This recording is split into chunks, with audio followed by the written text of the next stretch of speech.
And we're live, guys. Thank you, everyone, for being here. We have a lot to discuss today. How are you, James? Good. Happy Monday, everybody. Exciting week ahead, maybe. Very, very. Mando? I'm doing great, thanks. I'm doing great. Yeah, good week. I think we called it pretty well last week, so good to go over the blow-by-blow this week. Marty? What's up, boys? How are you doing? I'm good.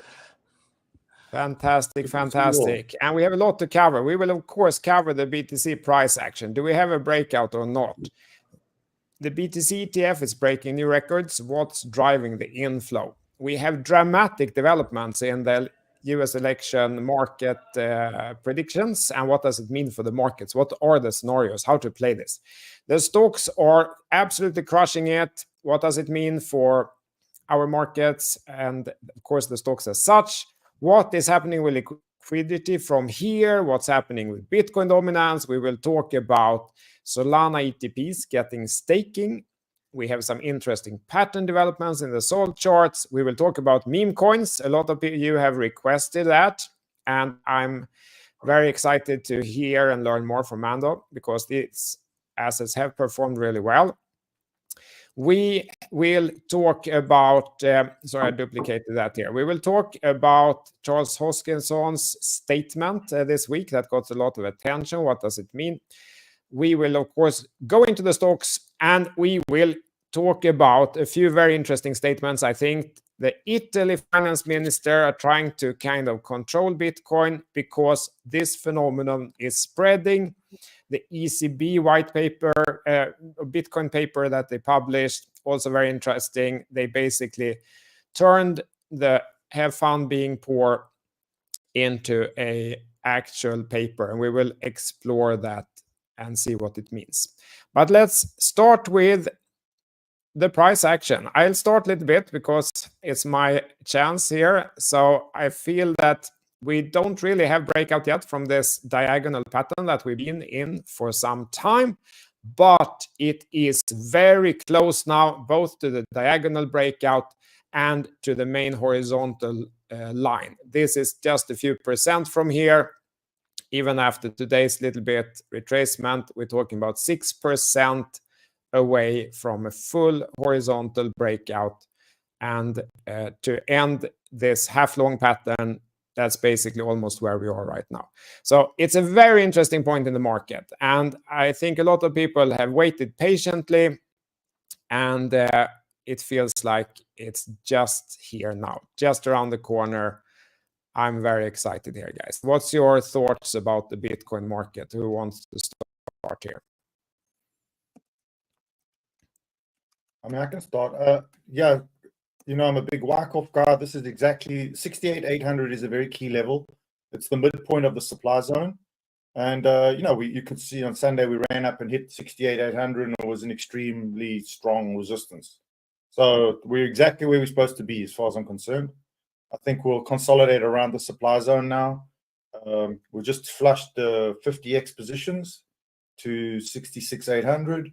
They might do the full flush to 65,800. But then I think we'll continue up and take the shorts, which are sitting at 70,300. $15 billion of shorts to liquidate there next. That's what I think. I think we're exactly where we're supposed to be. Man, I would kind of just echo that. Like, I guess I've been looking at this more from the lens of the election being the main trigger that gets us out of this range. It feels like a big enough trigger to push us out towards all-time high and then beyond.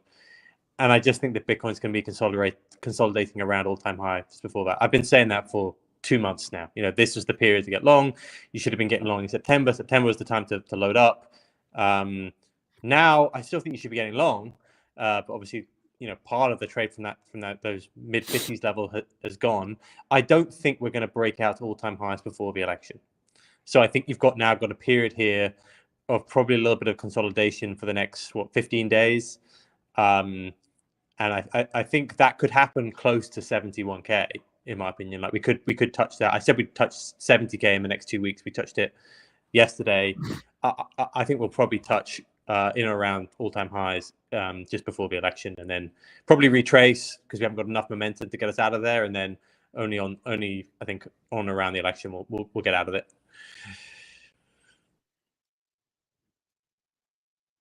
Sounds about right. James, you want to add some thoughts here? Yeah, I've got a couple of little slides too, just to show you kind of where we are. And there's a lot of goodness happening. First of all, Bitcoin price action. We had a massive week last week. It cannot be understated. This is from HODL 15 Capital. Just in 7 days, the ETFs in the US, 9 ETFs, pulled in nearly 31,500 Bitcoin, when literally a tenth of that was mine. That's the first piece. Second thing, FlowTober, my new name, 2.5 billion in 2 weeks. Again, 37,000. The first week wasn't that bad either. Last week was huge. And BlackRock literally was coming in, 300 million to 400 million a day. That is big money, considering the average DCA amount for a retail investor is $50. Can you imagine how many retail investors that represents? And then, we had a really good pump over the weekend, but it kind of looked like it was topping out. Normally it runs from kind of 3 p.m., 5 p.m., 8 p.m. Pacific, and then it stalls out after our show on Monday.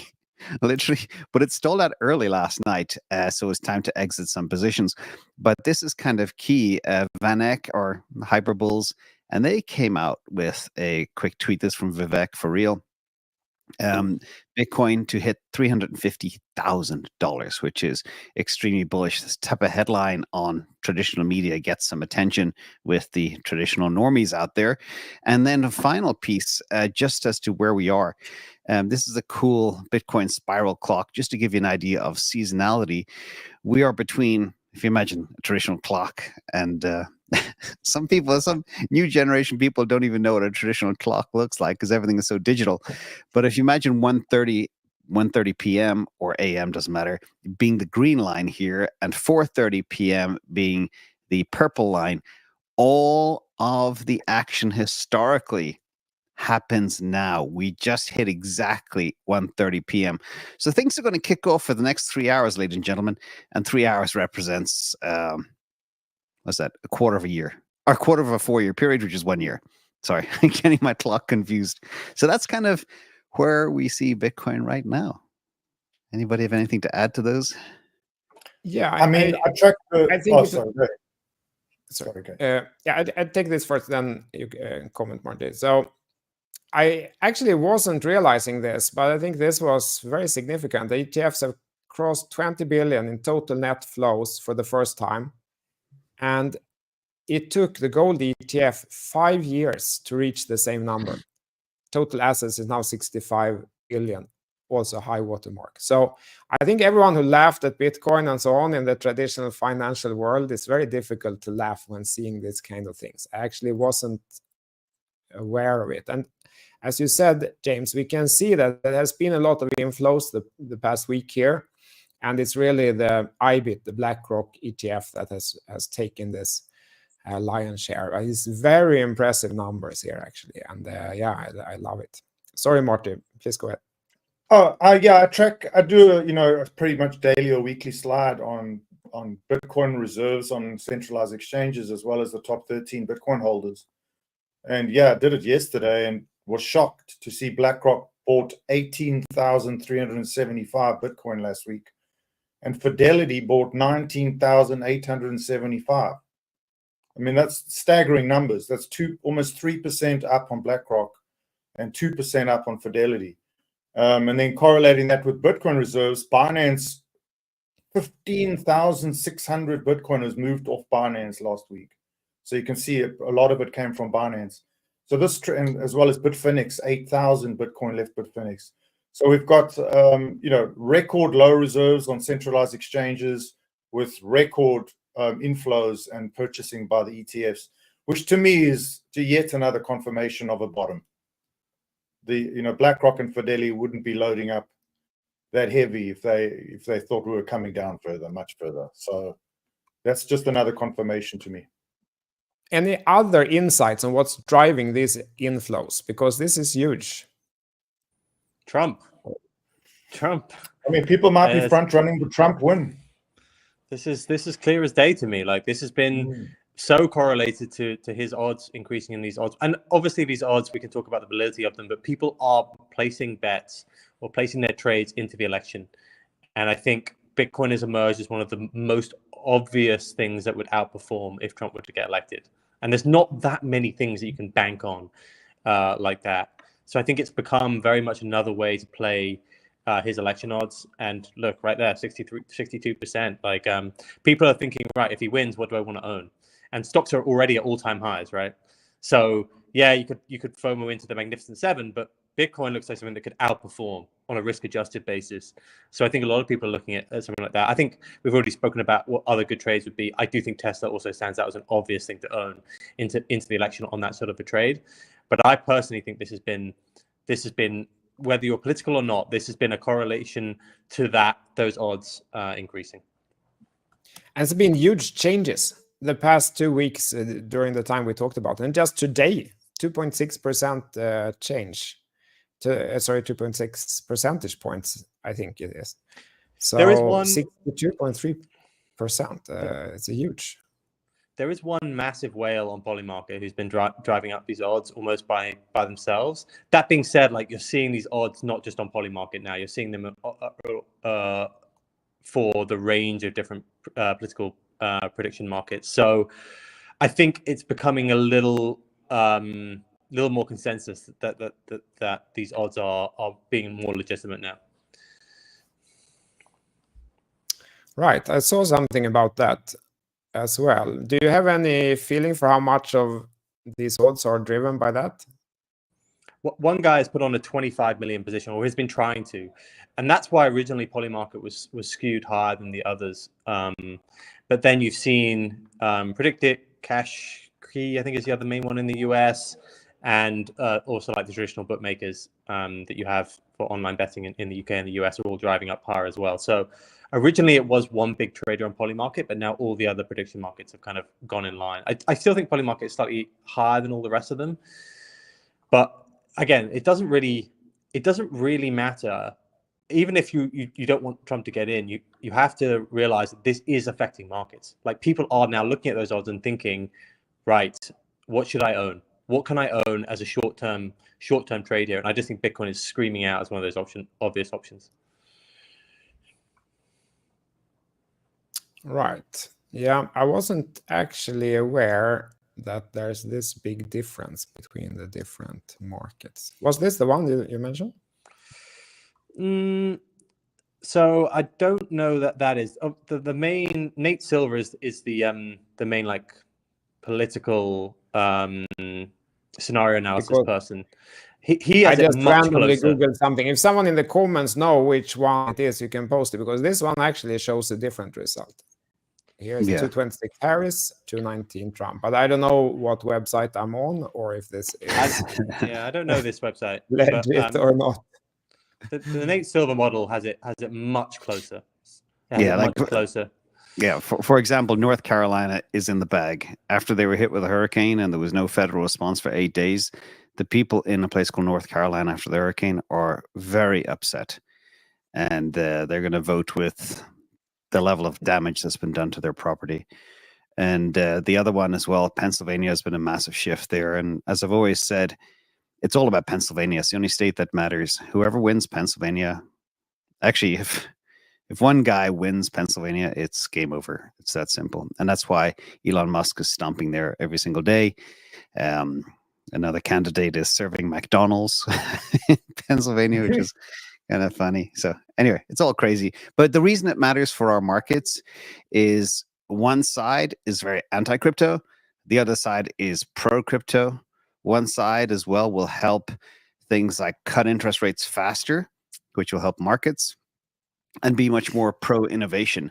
And that's what people are looking at. I think if we get to a time, maybe in the next, say, 9-10 days, and the markets are saying 65% chance one guy will win, for example, then people start placing big bets like Mando's talking about. You're going to see the big money come in. Remember, there's still nearly $7 trillion on the sidelines that needs to find a home. And S&P 500 still breaking all-time highs. Markets are very strong. And this is just the beginning. So it's a very bullish scenario if a certain scenario happens. Yeah. I think any dip here in Bitcoin you're meant to buy. Like genuinely before the election, I do think we're going to head towards all time because people will just see that as an obvious trade. Afterwards, you know, it could go 50-50. I don't know the validity of those results, but up until the election, it does feel like people are going to place their bets in line with what the prediction markets are saying. Okay, and remember to ask question, guys. We'll take one question here. So was 10% of those ETF inflows yours, James? Someone? No, not at all. Okay, let's move on in the agenda. So we've also had enormous strength, not only in the Bitcoin markets, but also in the stocks. Let me switch screens here. So as the S&P 500 index has also had an absolutely incredible year, basically continuing in a straight line up, and it's still continuing. And this is a very strong pattern here. It consolidated a little bit, turned previous resistance into new support and continue. So I always feel that a lot of people feel that the different assets are in competition with each other, but I don't think it's like that at all. Things like gold doing well, stocks doing well, that's usually very good for another speculative asset like Bitcoin. So I see this as another sign of strength. Do you have any thoughts about the macro environment as a whole? Mando, do you want to go first? Yeah, for macro, everything's hitting all-time highs, right? And I think that's kind of the global M2, global liquidity going higher. Whatever really happens in this election, I think people are placing election bets, right, for what will outperform in the week afterwards.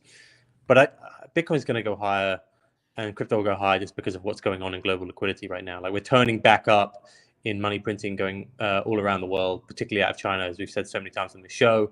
That's meant that gold is hitting all-time highs. Gold is breaking out. I think it has highest ever close on Friday. It's up again today. You had all the US stock indices all hitting all-time highs and various different ones around the world. So it's tough not to be invested at this stage. Like it really, really is. Like it feels as though everything's going high. And I do think that will lift, a rising tide will lift all boats in this scenario. I actually think that Bitcoin's been underperforming, crypto's been underperforming for a while because it had that left translated cycle. But I do think it will now start to pick up, and it'll be seen as one of the biggest outperformers, I think, of the next 12 months. Yeah. Do you think Yeah, sorry. No, you can go ahead, James. And also, if we can think about what will happen with liquidity from here, because of course that is a big part of any market. And Well, I've got a very bullish chart to show regarding the S&P 500, and again, it's kind of much more about history and what happens. So, when we have the S&P 500 up 10 of 11 months, basically the next month average return is about 1.5%. Next 3 months, about 2.7%. Next 6 months, about 7.3%. And the next year, average return is nearly 15%. And, this is just going back on history. When the market has been so bullish for the first, say, year, it's always followed by another bullish year, which, I mean, you could look at so many different points in history that point to everything. You got liquidity, you got a presidential election year, you have low cutting interest rates, all this type of stuff points to why we're going to go higher. But just looking at the S&P 500, this chart implies that we are going to have consistent strength over the next 12 months and crazy outperformance and a very bullish outlook. And that is if history repeats. So, exactly. Marty, what's your thoughts here? Yeah. Absolutely. I think the most pertinent thing I saw this week was the U.S. Treasury finally put out their report, which it was 10 days late. They put out their annual report, and it shows where we are in the deficit situation, and you can see that the total outlays right now before the end of the year is 6.7 trillion. The budget is 6.8. They're currently predicting a deficit of 1.8 trillion. Up from 1.7 trillion estimated. So they're heading to 2 trillion in deficit. So this supports even, bigger that quantitative easing is coming. So you've got global liquidity going up, quantitative easing coming in. You've got the biggest ETFs loading into Bitcoin. I think we're going into a melt up, and the melt up might, could last a full year. Next year, it'll be a flee to assets to protect purchasing power, and you must always understand that before that happens, the exchanges and anybody in the business will try and flush the markets with FUD and fear. And, we're going to see a little bit of that. But I think ultimately people are going to run to risk on assets. It's stocks. The S&P is going to rally like crazy after a short pullback probably. Bitcoin and crypto, the real estate market could benefit. Any asset is going to boom. That's the definition of a melter. And it's all pretty much, I think, driven by this deficit at this point. The deficit is just out of control. I think an interesting observation is that it's gotten a lot more mainstream attention. I think after Elon Musk has tweeted it many times that, the size of the deficit and how much it is per American, how much is the interest payments and so on. I've seen it picked up in a lot more places. Before it seemed like it was us geeks here sitting talking about it and didn't get any attention anywhere. Well, and as the frightening thing is, if you look at the line items where the deficit was run up more than expected, it's things like human and health and human services, transportation, these weird line items that point towards migrant control. Once again, they've spent a ridiculous amount of money on illegal immigrants, putting them on, when they say putting them in houses, bussing them around, like it's showing in the Treasury report. These line items are historically low. Like health and human services is $720 billion over expectation. Things like that. So once again, it's just showing that, the fiscal spending is out of control. The political agenda is influencing it. It's just not good. So Elon Musk was correct if you look at this report. Yeah, there's one other. Yeah, there's one other tiny item too. Is that slide I was just sharing? The issue with the banks and financials have been very strong, but if you look at the amount of losses that they're carrying because of the huge spike in interest rates and the bond losses, they are huge. They are 7 times higher than the global financial crisis in 2008, 2009. So somebody has to pay the piper. Either there will be consolidation in the banking industry where JP Morgan will snap up some more banks, or there's going to be a special bank bailout fund to eliminate this problem that they're carrying on the balance sheet. But this is a serious problem that very few people are talking about. Definitely. So let's switch gears. Solana ETP Staking, which I actually missed it. Thanks, James, for posting in our chat. So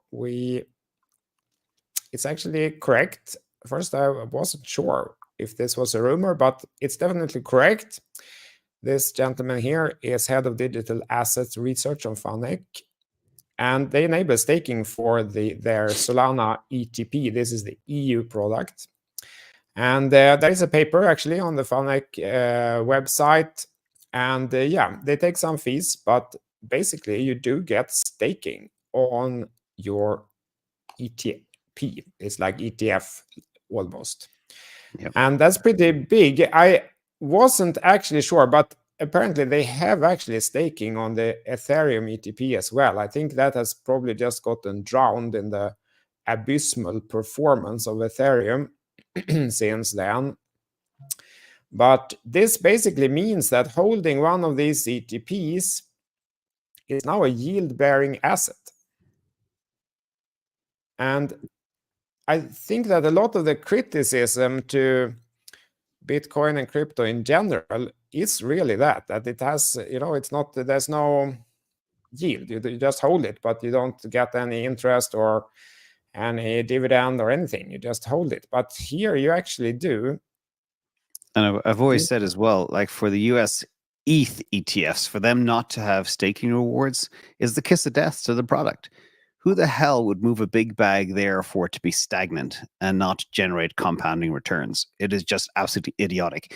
And this is the problem with the SEC.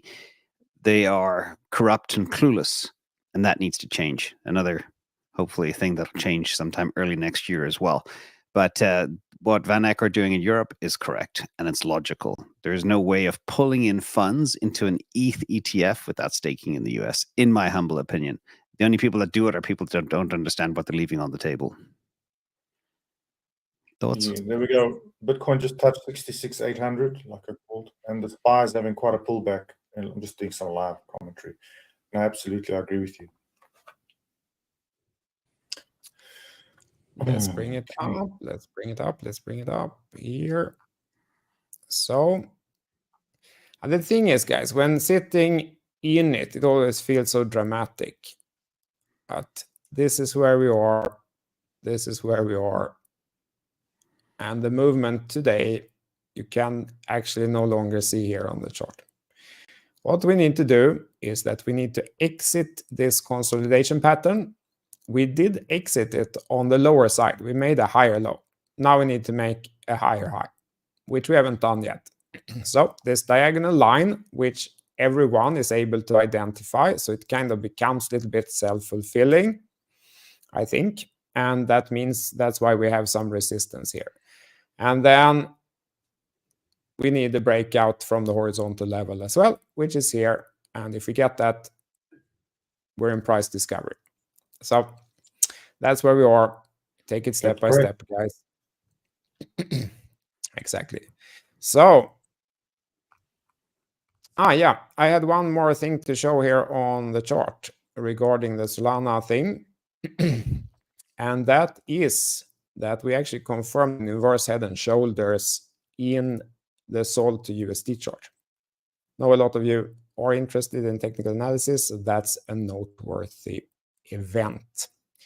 There were some articles circulating, like if you zoom out here, you have a cup and handle here, and then they kind of extrapolated that into 4,000 or something, but that's a little bit that's not common practice. Then they cited Peter Brandt, but he didn't say that. He just said that, you know, this could turn into a cup and handle pattern. He didn't say that the target is up here. You can't kind of extrapolate like that. But still, this was a good development in the SOL to USD chart, and that's why I added it on the agenda. Anything else to add on the SOL topic? Yeah, I mean, looking. Go ahead. It just looks like it's been the best performer suddenly after a period of kind of going sideways and just kind of keeping pace with Bitcoin. Last 2 days really, it's really started to outperform.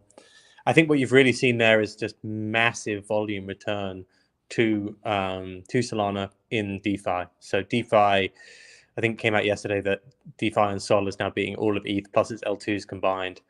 It was doing that a few months ago, and then it kind of died down for a little bit, and now we're starting to see those figures again. People can get pretty bullish on Solana again when that starts to happen. So people are again using the Solana. They're using their Solana to buy meme coins and speculate essentially.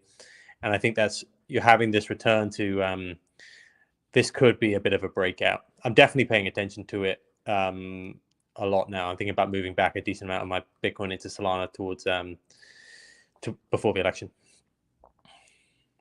Anders, can you pull up Sol ETH?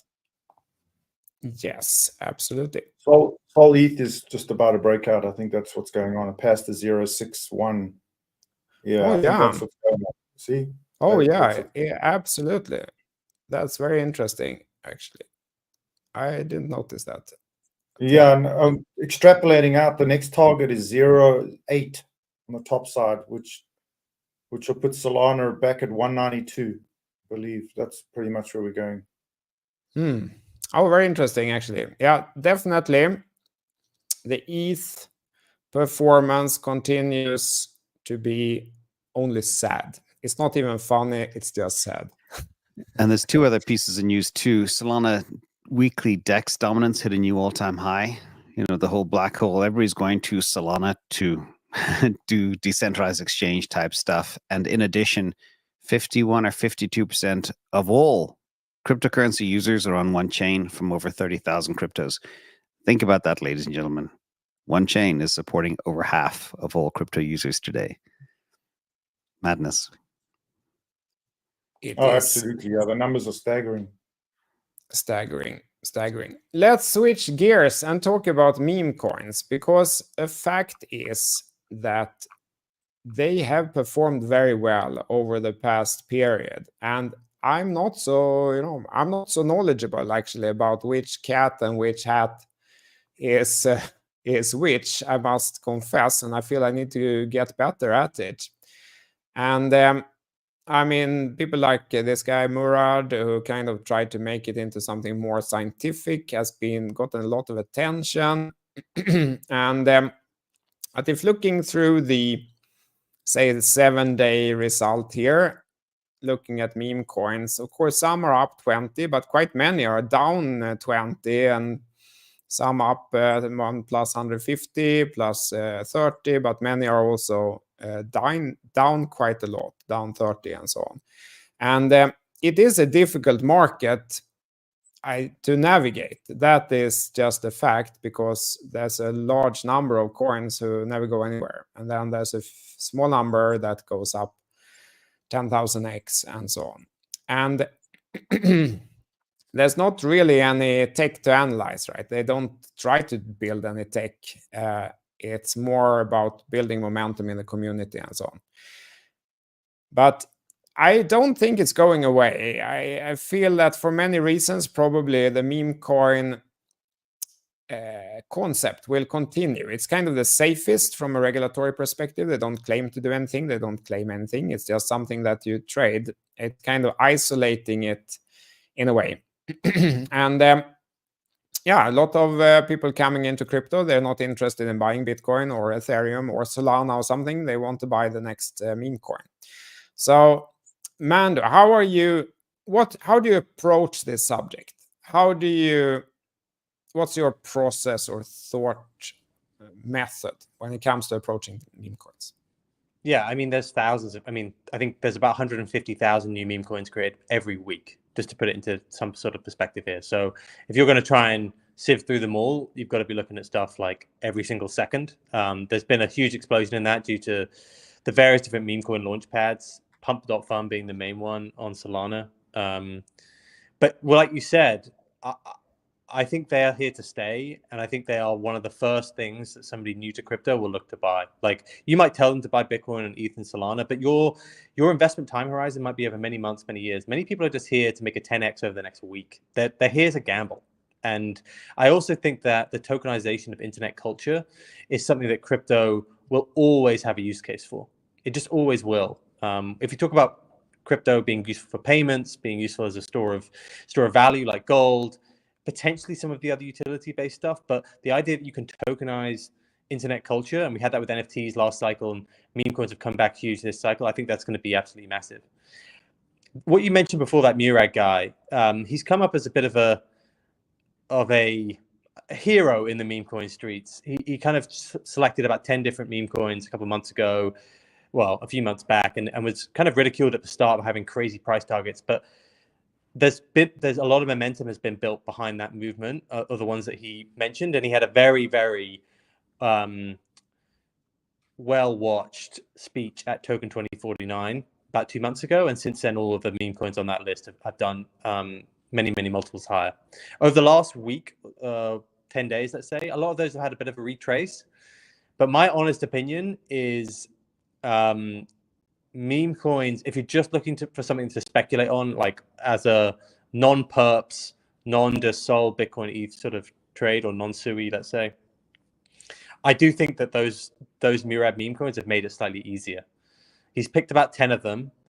I particularly like the ones on ETH, because I think a lot of people in ETH this cycle are frustrated. They do not want to bridge to Solana, but they do want to gamble on something a little bit more dangerous. And he's picked about 4 or 5 different ETH meme coins. There's a lot less dilution on ETH because of what's been going on Solana with Pump.fun. So he's picked about 4 or 5 different ETH meme coins. So I like the ETH meme coins on Murad's list if you're looking for a play until year end. Like, I think if Bitcoin goes to all-time highs and beyond, I do think that Murad list will do very, very well. Whether you believe in his price targets or you believe in any of them or not, he's built up enough of a following over the last 2 months that people will be onboarded into that world. And I do think the risk reward on those is actually relatively good. Like, so I think in some ways you don't need to get flustered by that thousands of different meme coins. He's picked 10. He's picked 10 decent ones. I would pick the ETH ones on that list.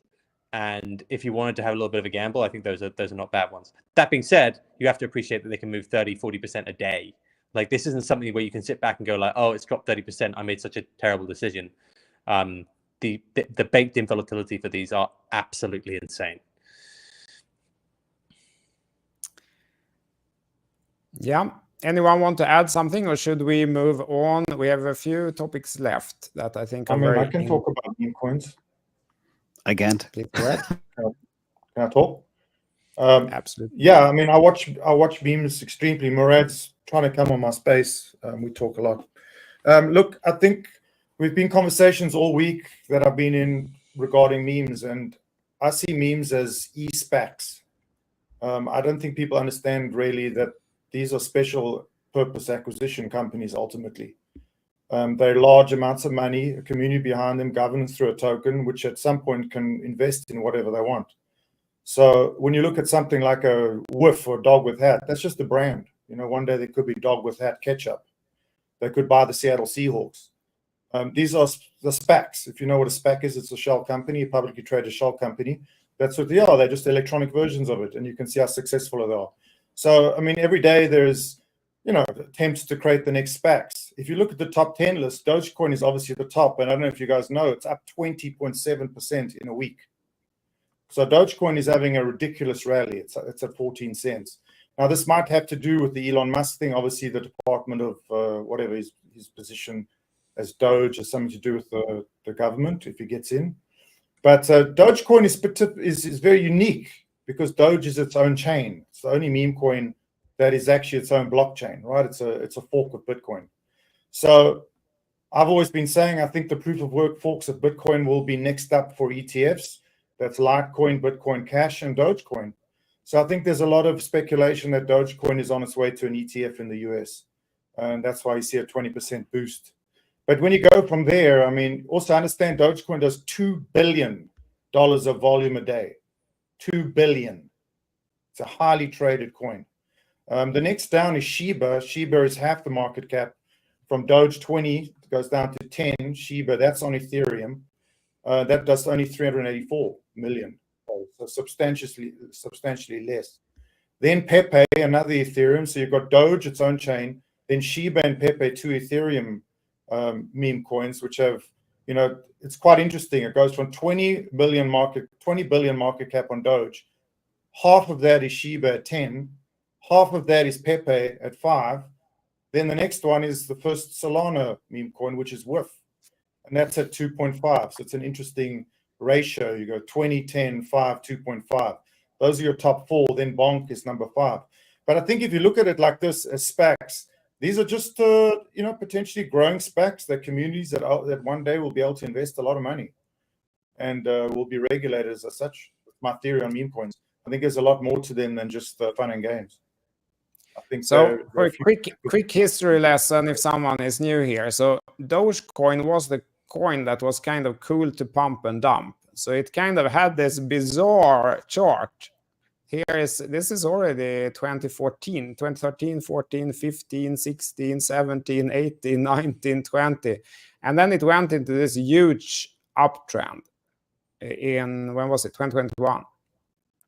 And then it kind of, this pattern continued, then it had some weakness, it found some support here. So actually these meme coins, which doesn't have any fundamentals, have been comparably easier to chart actually. So I'm interested in the meme coin for that reason too, that it's only the chart, it's only the price action and the people around it. So it's very, very interesting. I also think it's interesting if you don't care about meme coins, right? Let's say you think they're all trash. Where do you think all the Solana DeFi volume has come from? Like, what do you think everyone's doing? You think that just comes from nowhere? It's coming almost entirely from some stablecoin transfers, but in terms of DeFi volume, like swaps, that's almost entirely coming from the meme coin. So, like, you should care about it just by knowing that this is what people are doing on the L1. Like, it's important to see where that activity is happening, because whether you like it or not, people are here to speculate in crypto. It's one of the main use cases of crypto as well. It's like people are just here to speculate on whatever they can, and it feels as though that's come back with massive volume over the last 2 months. And I kind of think with Bitcoin heading towards all-time high, it's going to be around. Like, it pays to pay attention to see what people are doing on chain. Absolutely. So to kind of not counter that point, but let's take another perspective, because here we'll often get criticism that we're not covering Cardano. So let's look at this one. This quote got a lot of attention last week. Charles Hoskinson said, I hope I quoted right, I don't want to play the whole clip because it takes a long time, but he said that in another decade's time will be larger than Ethereum. Then in another decade's time will be larger than Bitcoin. Then in another decade's time, the majority of the governments in the world will run on our infrastructure, he said. So it's very large claims. And if we put on a blue hat or something, like what would it take for that statement to be true? Of course, it's a very safe prediction to predict something 30 years away. Then at the end of the day, no one's going to remember what you said, and it doesn't really matter. But I can start. I feel that you need to start somewhere there. Need to have adoption, need to have usage. And it's not really seeing that today. As you said, Mando, the meme coins are not trading on ADA today. They're not, the DEXs are not on Cardano network. They're not.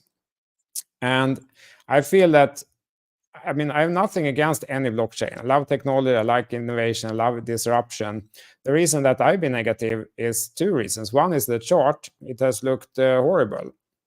And the second reason is that the adoption hasn't really been there as far as I can understand. The chart basically looks like this. And it has looked like that since they launched the smart contract feature here in 2021.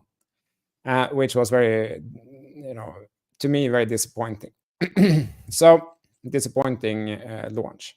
So that's why I've been negative. I think what it would take for that statement to come true, from my perspective, is adoption. And they're not really having it today. Anyone wants to add some perspective on this? Yes, I will. Show a couple of charts first. One of the problems that Cardano has, and pegged it since 2021, they tried to be an ETH killer.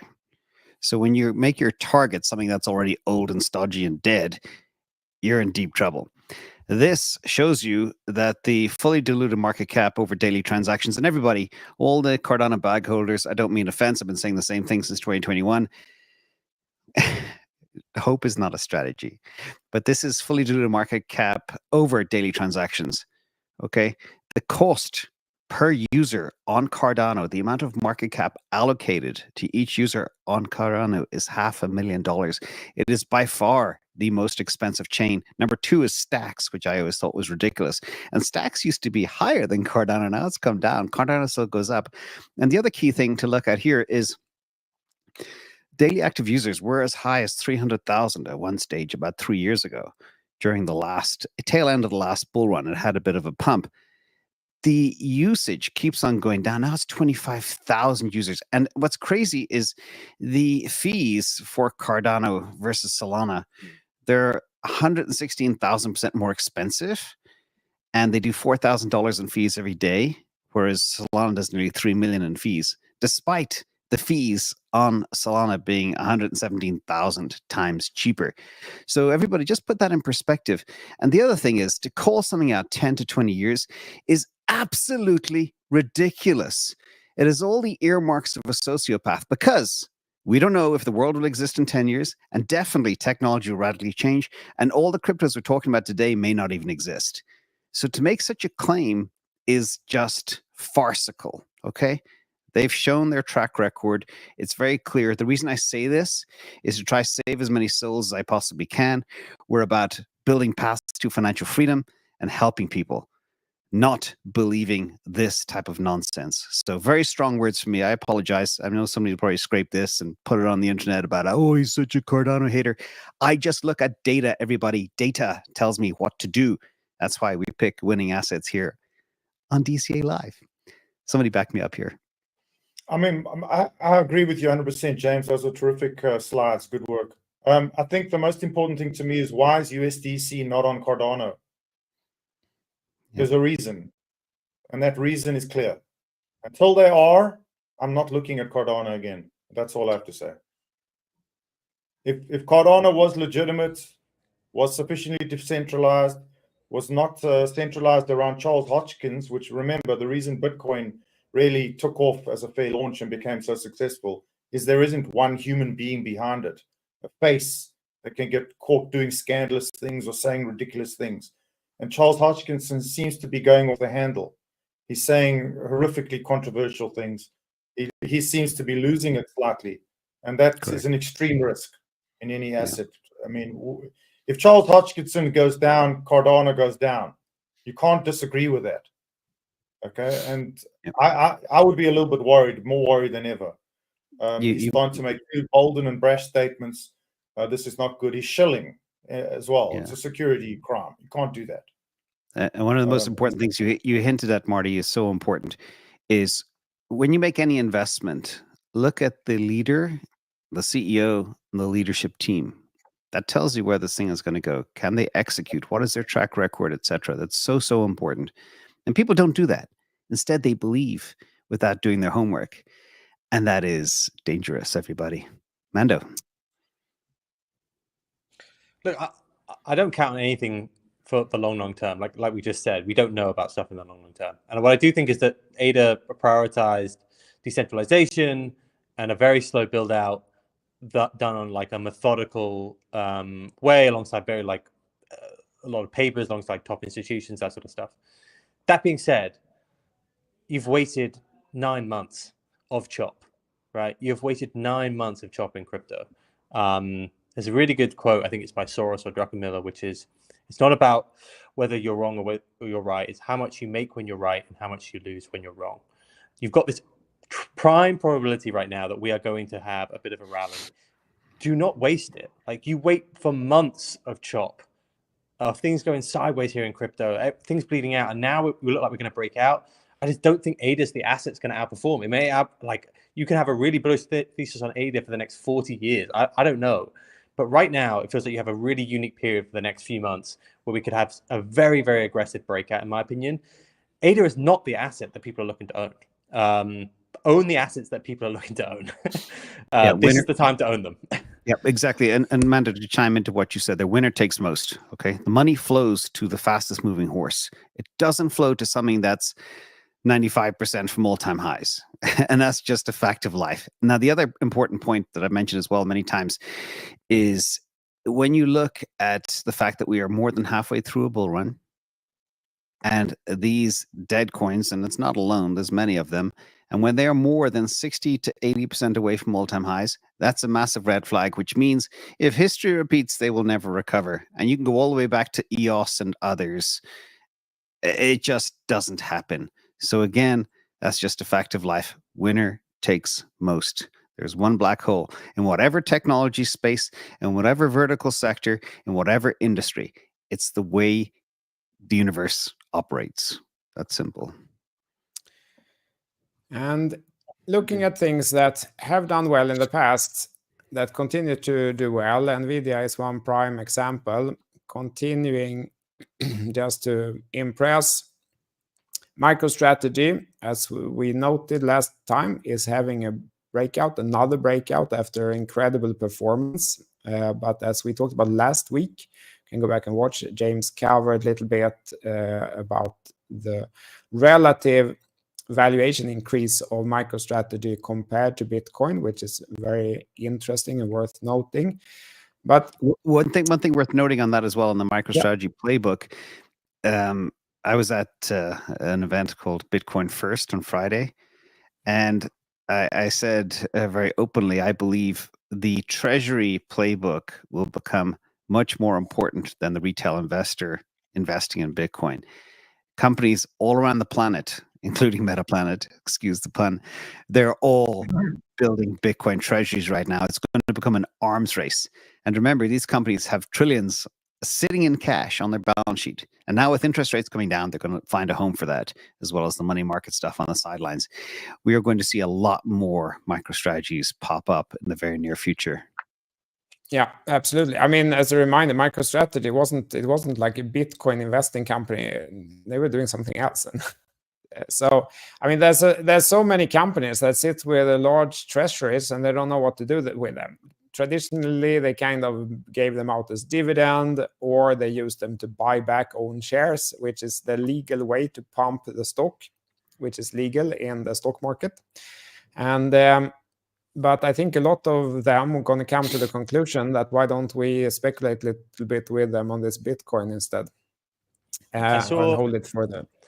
I saw a take this week is that he's got the infinite money glitch. So his Bitcoin position now is so big that there's so much volatility in the stock, right? There's so much volatility that it attracts people to short sell. And then that means you get these short squeezes, which push it above wherever the fair value is versus the Bitcoin. He's also got this kind of equity play we spoke about last week. But that means that on those short squeezes, he always prints more equity, and he buy convertible notes at 0% interest to himself. So he's basically got this infinite money glitch where he gets to buy Bitcoin only when his stock is overvalued, and gets to buy at 0% interest. And that's probably going to continue for just forever. Like, it's always going to be the super volatile stock, MicroStrategy, which always will invite these sort of short sellers to come in. And he's always very, very smart about when he does these new convertible note deals. So he's always selling his equity when it's like right now, MicroStrategy would look overvalued. This would be a perfect time for him to sell some more equity. And there's been times where it looks undervalued. And he can just keep on doing this money glitch. So I don't know. I think he's a super smart guy. I think so too. Very, very impressive. The stock that we mentioned a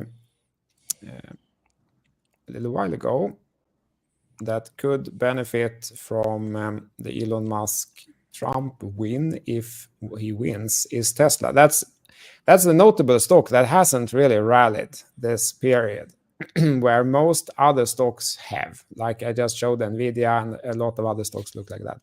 But Tesla has kind of been in this quite long consolidation pattern all the way since this run up, and it hasn't really broken out yet. For full transparency, I bought some Tesla last week. I feel that the risk reward here, if this support is holding, could be pretty good in case it gets like a rally as a result of a increased position on the world market for Elon Musk and Trump. And yeah, let's see.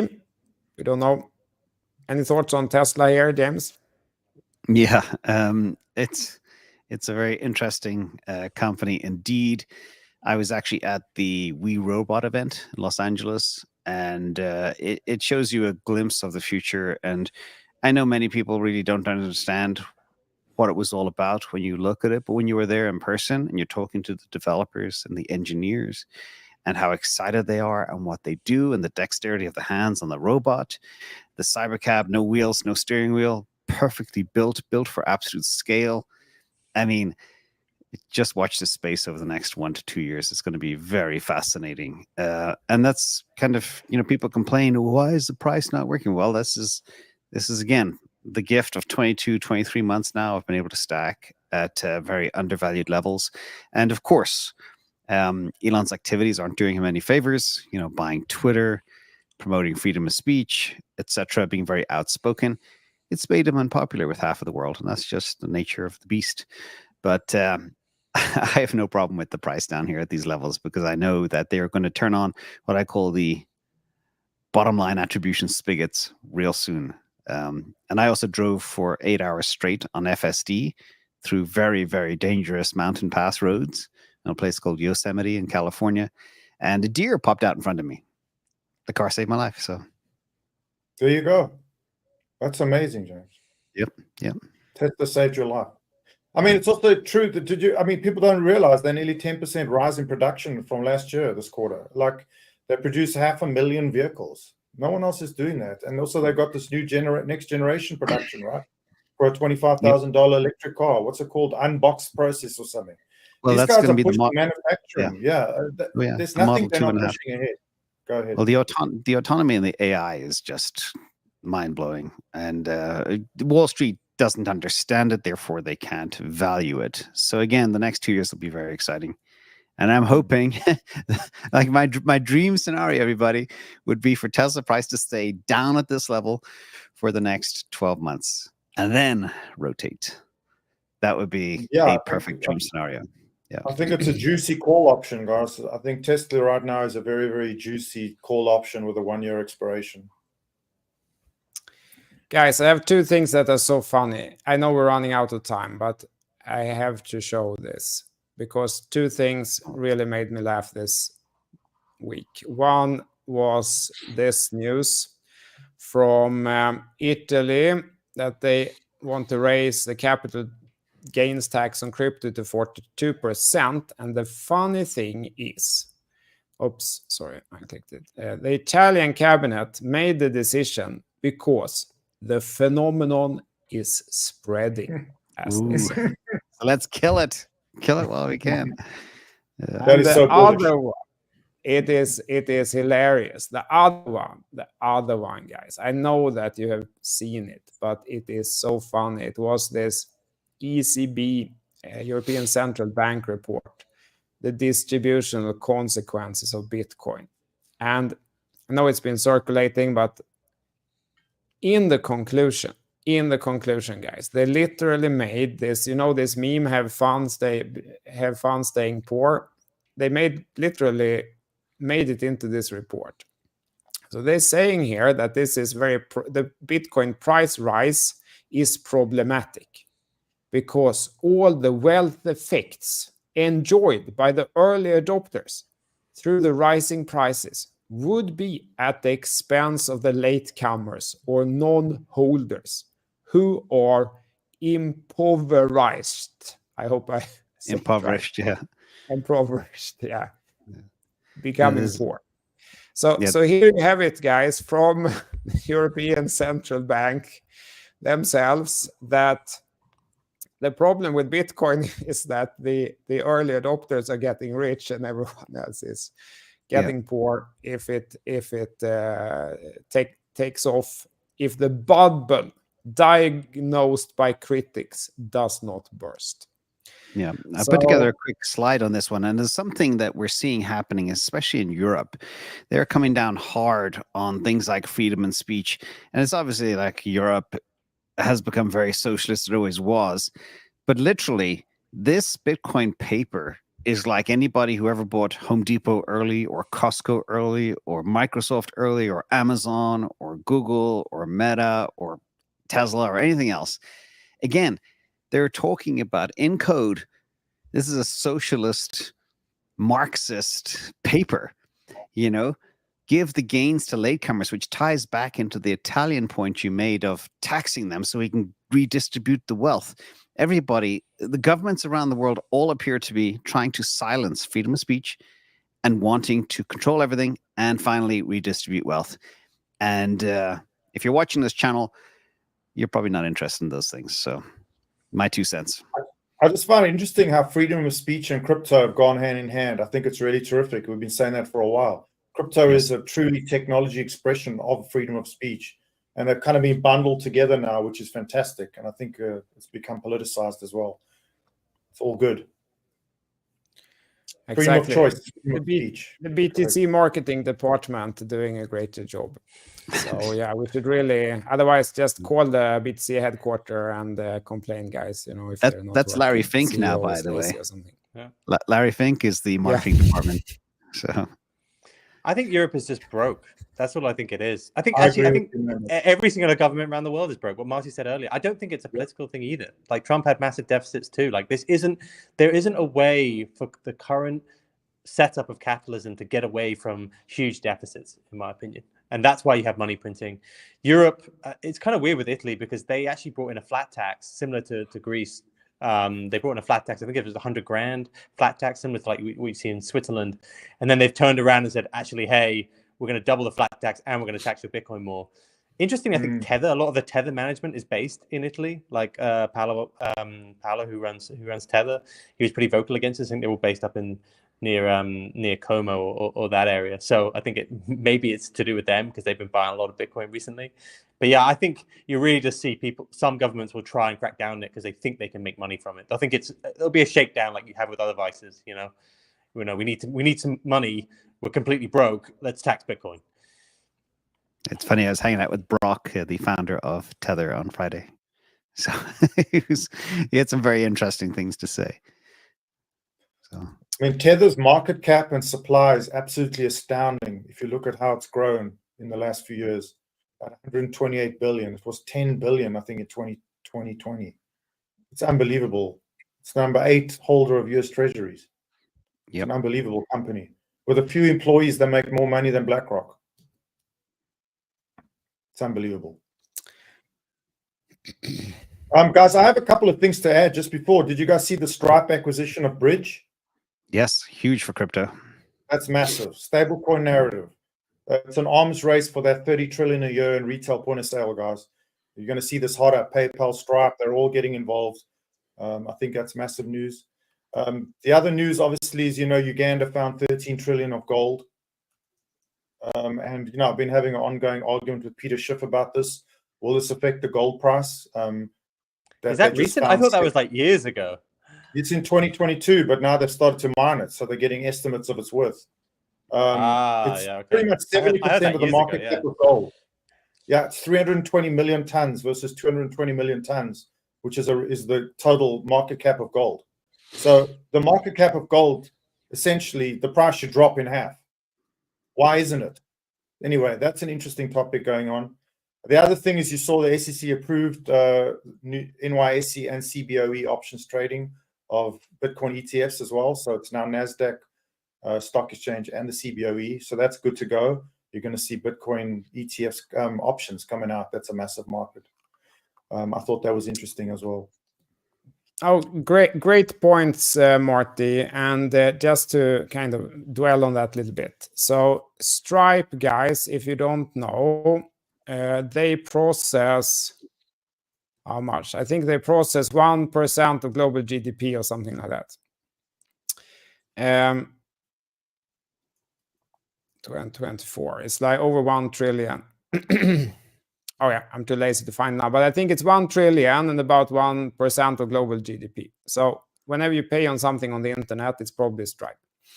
So if they and they were early on crypto, but maybe too early. I can't remember how many years ago. And then they kind of dialed it back. Then earlier this year, they came out with a bunch of news, but not really done so much.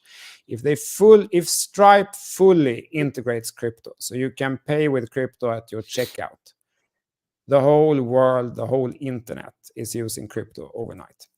That's how big they are. And Correct. PayPal, which is the other company, they've also made a lot of moves now with their own stable coin and so on. So if PayPal and Stripe fully embrace crypto, that's it. That's the vehicle to mass adoption. Yeah, and people are asking about it. You can't buy it. It's a private company with a huge valuation, and it does process, at least in 2023, it processed over $1 trillion, if I recall. And Stripe is what powers e-commerce on the internet. Like all good websites are powered by Stripe in some form or another. So if there is an IPO, probably next year for Stripe, it will be massive. However, that being said, what they are doing now is trying to defend their position because they know blockchain is coming for them. So you got to embrace the devil to survive. And that's what they're doing, hence this acquisition. There was actually one more incremental piece of news, which was Venmo, right? You saw this midweek. Venmo is also now. You can buy crypto with Venmo through, I think it's through MoonPay. PayPal obviously owns Venmo. So you now have Stripe doing this, and you have Venmo allowing you to buy crypto. So that's a huge payment system in the US, or payment app. Right. Yeah. Good point. So, I mean, this is not to be underestimated, I think, that if the traditional payment companies fully embrace crypto, Venmo, PayPal, Stripe, all of them, then adoption has already happened because they dominate completely. I mean, Okay. two other bits before we go, and this, the DXY is running at almost at 104, so the dollar is running up.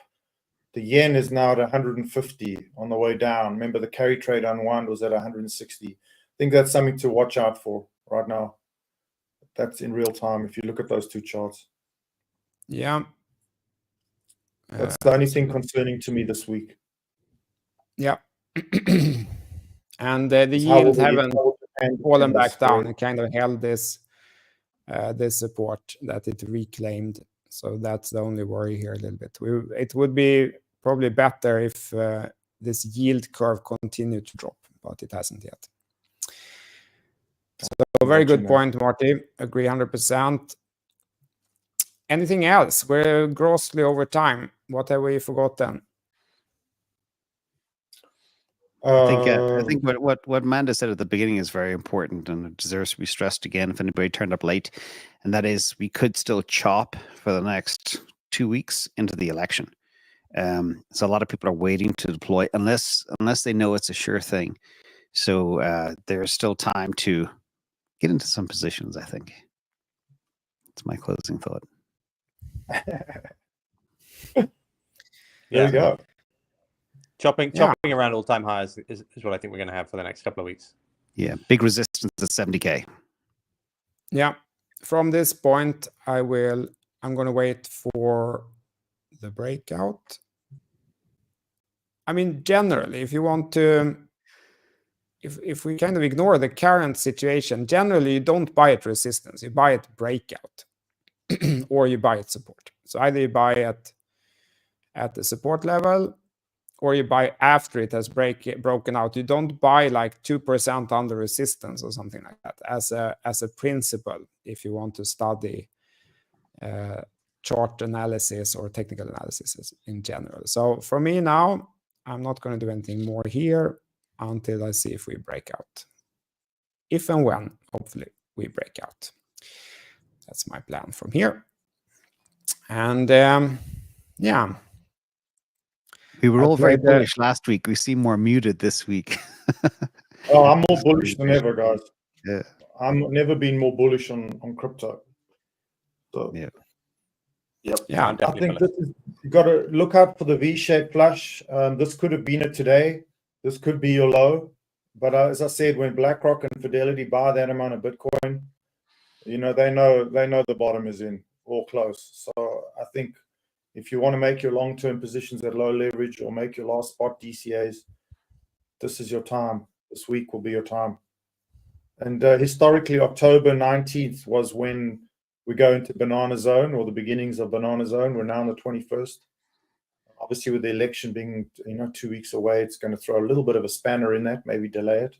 But I think this is historically the time when shorts become long and all that money on the sidelines in stable coins starts to move back in. So let's watch out for that. Also, I don't know if you guys are familiar, but there's the discussion of Internet 2 in the blockchain world at the technical level. Internet 2, we're in Internet 1 now. Internet 2 is a decentralized internet, which requires, high-speed blockchain. It requires decentralized storage, requires decentralized liquidity and decentralized name services. And there's only two networks that have delivered those, and that's obviously Solana and Sui. And Sui's had their deep book. TGE came out. If you saw the performance of that token, it went up like crazy. It's still mooning.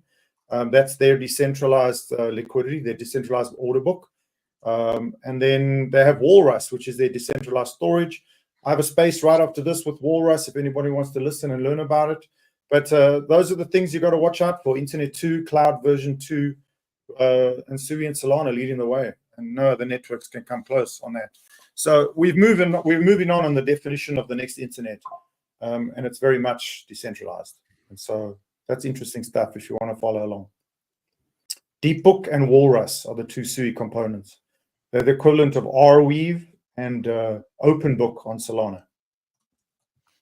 Very interesting, very interesting. I mean, I'm all pro for more decentralized solutions. If you ever, interacted with some of the internet giants, be it, Facebook or Google, or, that they get very comfortable when once one of those companies get into a monopoly situation, they stop caring so much about customers, and while they have monopoly, you don't have many rights. And I mean, we're on the YouTube channel here, and almost every big YouTuber at one point, you wake up and your YouTube channel is gone, or your X account has been hacked, even though you have all the security measures in place, and but someone on the inside, leaked something, or whatever happened.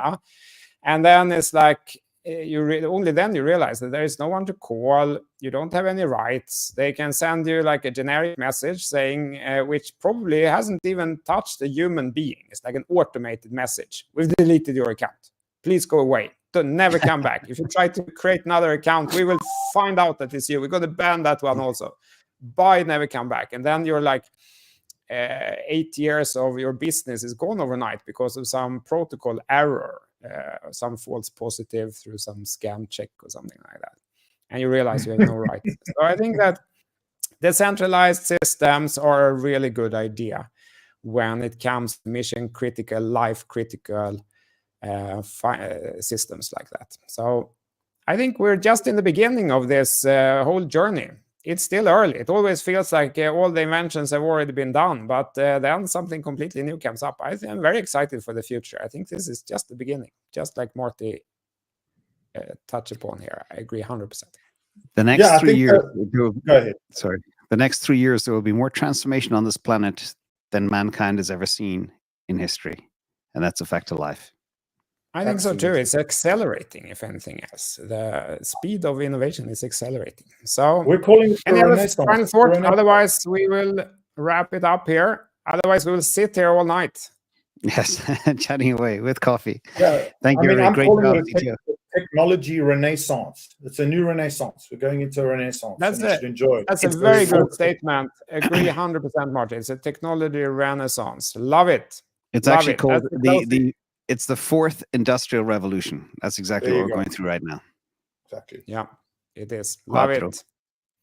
Thank you, Take care, Mando. friends. Thanks everyone for watching. And yeah, it's a pleasure, guys. Remember to follow follow great week. the gentleman. The links are in the comments. Any predictions? Bitcoin price next week for the show? 70 or under. I react. Okay, there we go. So 70,000. That's our prediction. Let's see next week. Or under. I mean, there's a big wall of sell wall up there. And it's going to be hard to break that unless big money comes in. And the OTC desks still have Bitcoin. So even if the ETFs have another huge week, there's plenty on the OTC desks. So they can get away with not moving the price too much. Brilliant. Thanks so much, guys. Okay. Cheers, everybody. Thank you, man. Thank you, Marty. Good job. Bye.